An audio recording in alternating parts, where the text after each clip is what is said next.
kelompok kedua. Nah, di sini ada mesin cerdas dan non cerdas ya. Nah, yang perhatikan daftar alat di bawah ini. Tandai atau centang ya pada kolom cerdas jika termasuk mesin cerdas, dan centang pada kolom non cerdas jika bukan. Nah, ada di situ, ada beberapa di situ, ada 7 alat atau objek ya. Nah, yang pertama itu kalkulator, yang kedua robot penyedot debu, yang ketiga apa? Blender, yang keempat Google Assistant, yang kelima kipas angin, yang keenam kamera dengan face it, yang ketujuh sepeda ya.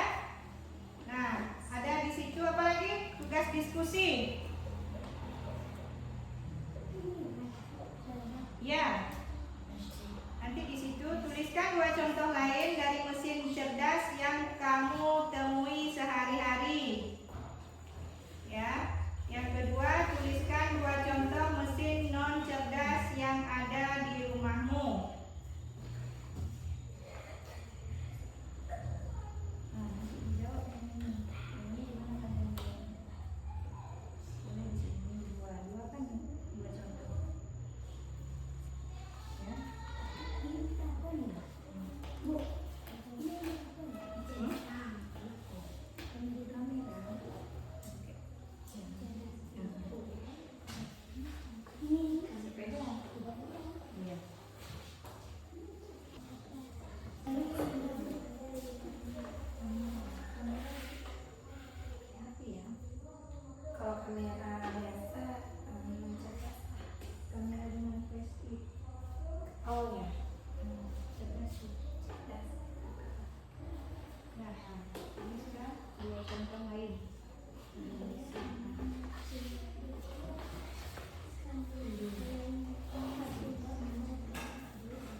juga termasuk mesin cerdas. Dan centang pada kolom non cerdas juga bukan.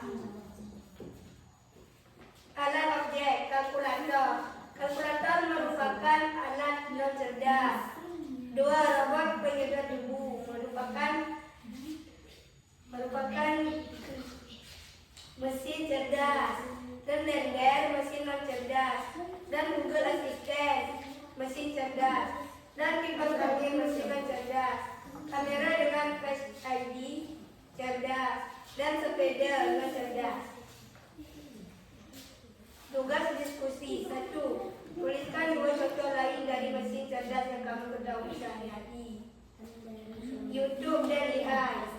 2. Tuliskan 2 contoh mesin cerdas yang ada di rumahmu. Mesin cuci dan AC. Penilaian pengetahuan. Tes lisan atau tertulis. 1. Apa yang dimaksud dengan mesin cerdas? Mesin cerdas adalah mesin yang berpikir sendiri dan bisa beradaptasi. 2. Sebutkan 3 contoh mesin cerdas dan 3 contoh mesin non cerdas.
Sendiri. Dan mengambil keputusan layaknya manusia. Contohnya tadi apa? Robot vakum. Robot vakum, robot pembersih ya. Nah, apa lagi? Google Assistant. Google Assistant. Apa lagi nak? Kamera dan Face ID. Nah, ada yang tahu selain itu apa lagi? Seperti yang mesin cerdas, seperti ChatGPT ya. Nah, ya kan? Mesin non cerdas, YouTube, ya YouTube. Apa lagi? TikTok. Nah, ada yang lain? Instagram, ya. Sepertinya memang anak-anak ibu ini apa ya sudah memahami ya. Yang mana yang mesin cerdas, yang mana yang mesin non cerdas. Facebook, ya boleh Facebook. Masuk ya. Sekarang kita masuk ke non cerdas. Mesin non cerdas apa kakak? Mesin non cerdas apa itu kakak? Mesin non cerdas kalkulator. Itu contohnya. Pengertiannya apa kak? Alat yang bekerja sesuai perintah. Siapa yang memerintahkan? Manusia tanpa kemampuan belajar. Nah, contohnya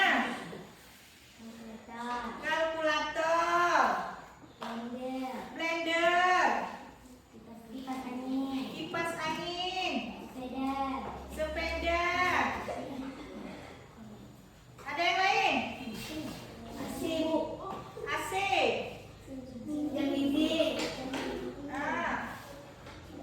Kakak apa tadi kak? Mesin cuci.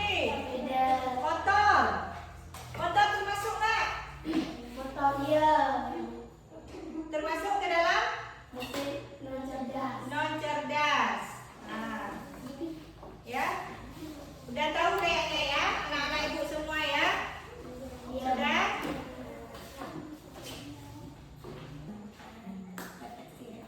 Udah, gimana anak-anak semua? Apakah sudah mengerti semua? Mengerti. Mengerti ya. Untuk hari ini ya, pelajaran kita ya, sudah mengerti semua? Sudah. Sudah.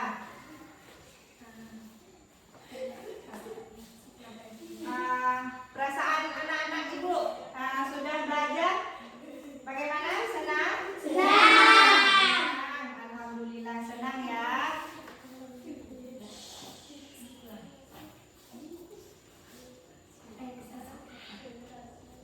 Kesimpulan, boleh salah satu siswa untuk menyimpulkan. Ayo kakak. Mesin cerdas tentu belajar dari pengalaman. Ya, Mesin non cerdas diperintah oleh manusia. ya. Kalau kakak, tepuk tangan dulu. Ayo, kakak pula.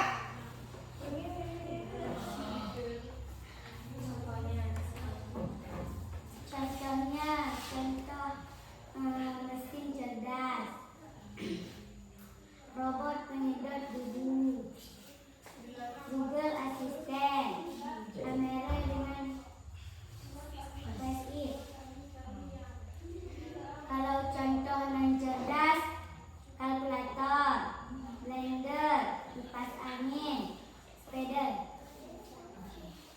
Oke, tepuk tangan dulu.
semuanya tadi sudah pembelajarannya ya sudah menyenangkan, sudah bagus. Cuman ada beberapa saran sebagai seorang guru, saran dari rekan, dari masukan dari kepala sekolah atau dari siapapun itu sangat-sangat baik untuk kita. Jadi di sini ada beberapa yang harus diperbaiki kembali, ditingkatkan lagi. Ada dicatat di sini. Seperti persepsi mengaitkan pembelajaran hari ini dengan sebelumnya itu penting ya. Apa yang sudah dipelajari sebelumnya tentang apa, ingat enggak dia kan. Dan penyampaian tujuan pembelajaran tadi kan langsung saja. Jadi tujuan pembelajaran juga harus kita sampaikan. Dan memberikan pertanyaan pemantik berarti untuk memotivasi, untuk meningkatkan rasa penasaran. Kemudian kalau sekarang kita tuh memang sudah harus ya menyanyikan lagu nasional, baik ada speaker maupun nggak ada speaker. Jadi mau manual tetap kita harus menyanyikan lagu nasional. Kemudian tadi berarti ini lagi Bu Ida. Kita kan sebagai guru nih untuk Icu juga pribadi, kita sebagai guru harus dan bahkan wajib menguasai materi kita kan. Sebelum kita masuk ke kelas memang harus ada persiapan berarti yang cukup untuk yang matang lah, biar pembelajaran kita terarah, pembelajaran kita juga bermakna gitu ya. Karena memang seorang guru kan pendidik, dia menyampaikan ilmu juga pendidik. Dan begitu aja kalau dari Icu untuk Bu Ida. Gimana tanggapan Bu Ida? Terima kasih. Ini karena memang untuk kebaikan kita bersama ya. Terus gimana kira-kira perasaannya? Senang. Senang. Bu Lisa yang mengobservasi. Dah segitu dari saya. Sarannya, semoga ke depan kita mengajar jauh-jauh lebih baik lagi. Terima kasih Bu Lisa. Sama-sama.